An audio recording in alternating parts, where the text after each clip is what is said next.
తెలియకుండా ఈ హోటల్లో ఎక్కువ ధర లిక్కర్ ఉంటే అది అమ్మని చెప్పేవాళ్ళు. అప్పుడు కూడా నేను చెప్పేవాడిని, ఎడ్యుకేట్ చేసేవాడిని. సంపద వచ్చింది, ఈ సంపదని సద్వినియోగం చేసుకోవడానికి మీరు ప్రయత్నం చేయాలని కూడా చెప్పాను. అందుకే ఈరోజు మిమ్మల్ని అందరినీ కోరేది, రాష్ట్రం ఒక మంచి సంకల్పంతో ప్రభుత్వం ఈ యొక్క విజన్ డాక్యుమెంట్ తెచ్చాం. ఇప్పుడే మిత్రులు ఒక మాట మాట్లాడుతూ అన్నారు, ఈ విషయం కూడా మీరు గుర్తుపెట్టుకోవాలి.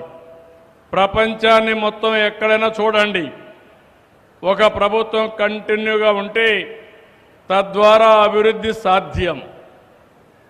2019లో ప్రభుత్వం కొనసాగుంటే ఈ ధ్వంసం జరిగేది కాదు, అభివృద్ధి నెక్స్ట్ లెవెల్కి వెళ్ళేది.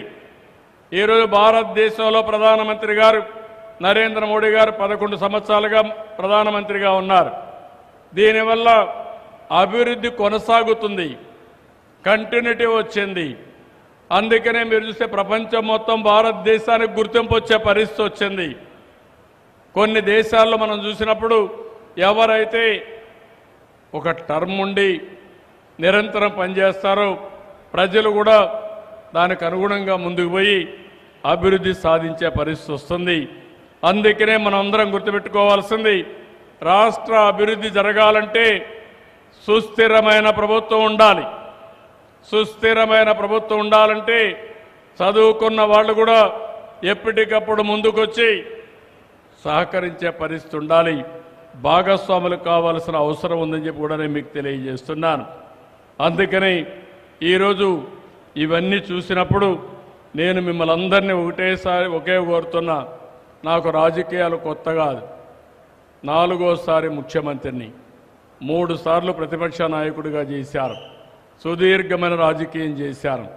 కానీ నన్ను నమ్మిన ఈ తెలుగు జాతిని పైకి తేవాలనే ఏకైక లక్ష్యం తప్ప నా ఆలోచన ఇంకొకటి లేదని చెప్పి కూడా నేను మీకు తెలియజేస్తున్నా. ఎంతో గౌరవం ఇచ్చారు. ఇప్పుడు కూడా మిత్రులు కూడా పవన్ కళ్యాణ్ గారు కూడా నా మీద ఎంతో విశ్వాసం పెట్టుకుని వారు కూడా అనేక విషయాలు చెప్పారు.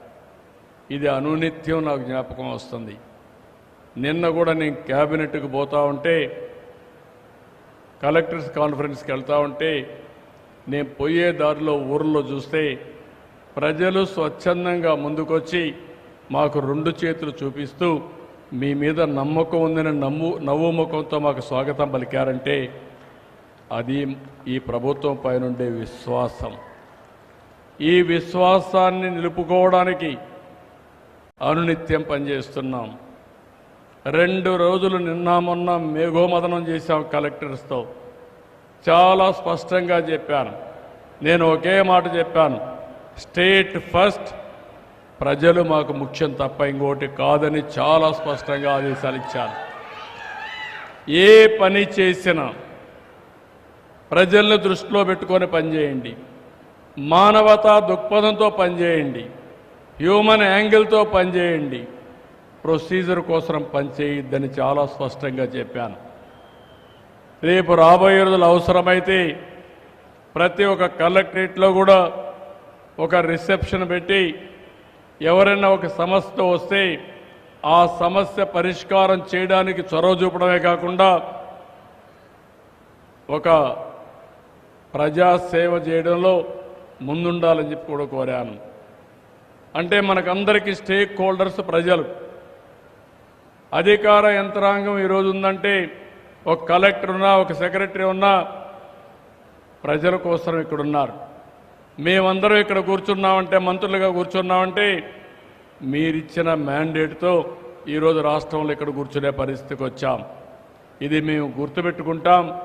కానీ ఇంకొక విషయం కూడా, రాజ్యాంగం ఈరోజు ప్రధానమంత్రి గారి నాయకత్వంలో పార్లమెంట్లో 75 సంవత్సరాలు స్వాతంత్రాన్ని పూర్తి చేసుకున్న సందర్భంగా రాజ్యాంగం గురించి మాట్లాడుతున్నారు. రాజ్యాంగంలో చాలా స్పష్టంగా ఫండమెంటల్ రైట్స్ ఉన్నాయి, ఫండమెంటల్ డ్యూటీస్ ఉన్నాయి. ఆ విషయం మీరు గుర్తుపెట్టుకోవాల్సిన అవసరం ఉంది. ప్రతి ఒక్కరు కూడా ఒక డిసిప్లిన్ సిటిజన్స్గా మనం ముందుకు పోతే ఫండమెంటల్ రైట్స్ కోసం డిమాండ్ చేయడమే కాకుండా ఫండమెంటల్ డ్యూటీస్ కూడా మనం అమలు చేయగలిగితే ఈ దేశానికి తిరుగుండదని చెప్పి కూడా నేను మీకు తెలియజేస్తున్నాను. అందుకే మళ్ళీ మిమ్మల్ని అందరినీ కోరుతున్నా, ఈరోజు నా ఉద్దేశం ఒకటి, 25 సంవత్సరాల కంటే ముందు ఆలోచించాను. ఆ రోజు చేసినట్టన్నీ ఈరోజు వాస్తవాలైనాయి. ఇప్పుడు నేను ప్రూఫ్ ఆఫ్ కాన్సెప్ట్ మీకు చెప్పాల్సిన పని లేదు. ఈరోజు నేను చెప్పేది 2047లో మళ్ళీ 100% ఇది జరుగుతుంది. ఎవ్వరికి అనుమానమే అవసరం లేదు. అయితే నేను మిమ్మల్ని కోరేది, మీరందరూ కానీ అనుసంధానం అయితే, మీరందరూ కూడా సహకరించే భాగస్వాములు అయితే ఇంకా తొందరగా ఫలితాలు వచ్చే అవకాశం వస్తుంది. అది రావాలని మనస్ఫూర్తిగా కోరుతున్నా. డీటెయిల్స్ అన్నీ తయారు చేస్తాం. గ్రామంలో చర్చలు పెడతాం. నేను కూడా డిబేట్ చేస్తా. నేనేదో హామీలు ఇచ్చేసి వెళ్ళిపోవడం కాదు.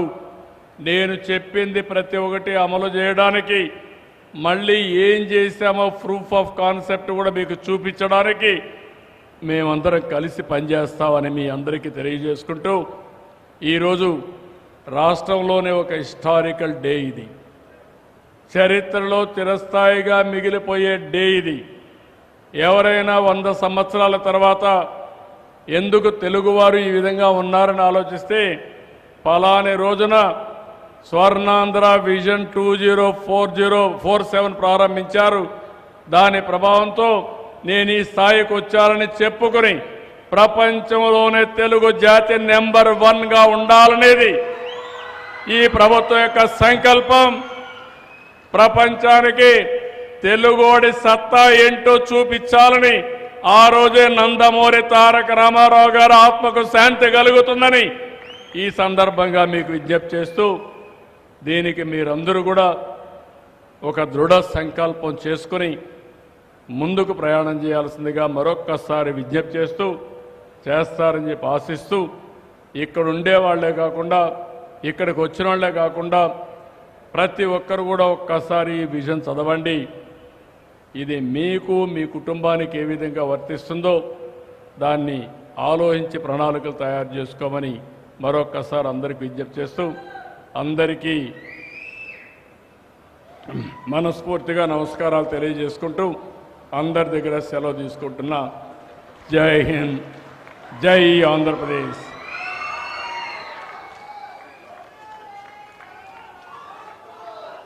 మన visionary chief minister Shri Nara Chandrababu Naidu గారికి మనస్ఫూర్తిగా అందరం గట్టిగా కరతాళ ధ్వనులతోటి అభినందనలు తెలియచేద్దాం.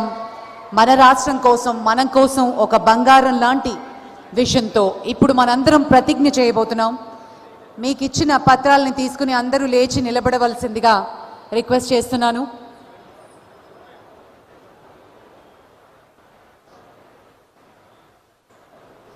గౌరవనీయులైన ముఖ్యమంత్రి గారిని ప్రతిజ్ఞ చేయవలసిందిగా రిక్వెస్ట్ చేస్తున్నాం. Mic, cordless mic please.